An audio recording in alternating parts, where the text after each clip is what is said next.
La faillite retentissante il y a 2 semaines aux États-Unis de la SVB, la Silicon Valley Bank, suscite encore aujourd'hui de nombreuses réactions sur les réseaux sociaux. Selon certains messages, cette banqueroute ferait partie d'un plan visant à faire émerger une monnaie numérique pilotée par l'État fédéral. Ce plan supprimerait la monnaie papier et contrôlerait très strictement les transactions des particuliers. Alors tout cela est-il vrai? Nous avons vérifié.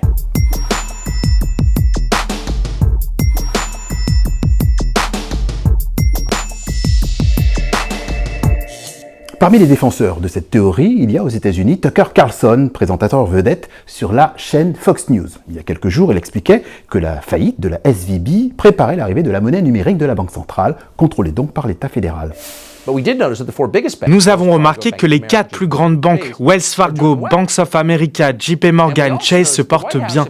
Et nous remarquons également que la Maison-Blanche semble, peut-être que nous surinterprétons, vouloir déclencher la faillite des banques régionales, comme si elle voulait diminuer votre confiance dans ces banques. Les grandes banques absorbant les petites, c'est moins de concurrence et plus de fusion bancaire, ce qui signifie plus de contrôle du gouvernement. Si la population ne se manifeste pas et ne fait pas pression, on aura la monnaie numérique, celle qui sera contrôlée par les politiques. Plusieurs points. D'abord, quel intérêt y aurait-il à déclencher la faillite des banques? Un État n'a aucun intérêt à ce qu'une banque fasse faillite. La Fed n'a aucun intérêt à mettre en faillite qui que ce soit, d'accord ? Ça lui coûte de l'argent de sauver les banques. Et aux États-Unis, le sauvetage des banques en 2008 a, rappelons-le, coûté 421 milliards de dollars aux contribuables. Deuxième point, on a entendu Tucker Carlson l'évoquer, la monnaie numérique de la Banque centrale. Est-ce une réalité aux États-Unis? Non, ce n'est qu'un projet. La Fed, la Réserve fédérale, étudie ses options, mais n'a pris aucune décision quant à l'opportunité de poursuivre ou de mettre en œuvre cette monnaie numérique inspirée de la technologie Bitcoin. C'est lié à une innovation qu'on appelle en français la chaîne de blocs ou la blockchain, innovation qui a été amenée par le Bitcoin. Elle date, on va dire, de 2008-2009 et dorénavant, elle sert à de nombreux usages. Il s'avère que parmi ces usages-là, on a la possibilité de authentifier des paiements. Authentifier les paiements, ce qui est primordial pour que les utilisateurs aient confiance en cette monnaie numérique. Mais pour l'instant, au vu des exemples, les banques centrales sont frileuses.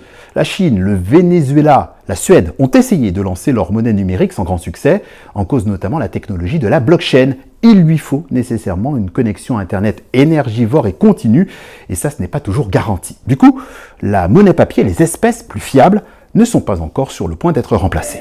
Si on a un moyen de paiement qui ne passe que par des serveurs, informatiques, eh bien, si vous avez une panne, tout s'arrête. Donc, l'existence d'espèces, même si elle reste sporadique, eh bien, va continuer, ne serait-ce que pour pallier des dysfonctionnements liés à la technologie. Enfin, au-delà de ces dysfonctionnements, il y a aussi le fait que la blockchain permet de tracer les paiements, comme le permet aussi d'ailleurs un simple achat par carte bancaire. En Europe, cette question de la protection des données personnelles est prise très au sérieux par la BCE, la Banque centrale européenne. Elle aussi travaille en ce moment sur son projet de monnaie numérique. Vous avez une association qui est assez importante dans le domaine financier à l'échelle européenne, qui est Finance Watch, et qui essaye de proposer une expertise produite, je dirais, alors soit par le monde académique, soit par des associations de citoyens, et qui engage la réflexion sur ce qui devrait être fait pour assurer la protection des données. Ce point est un point de vigilance. Les banques centrales en ont parfaitement conscience. Et ajoutons que la décision de la BCE sur cet euro numérique est attendue, en principe, cet automne.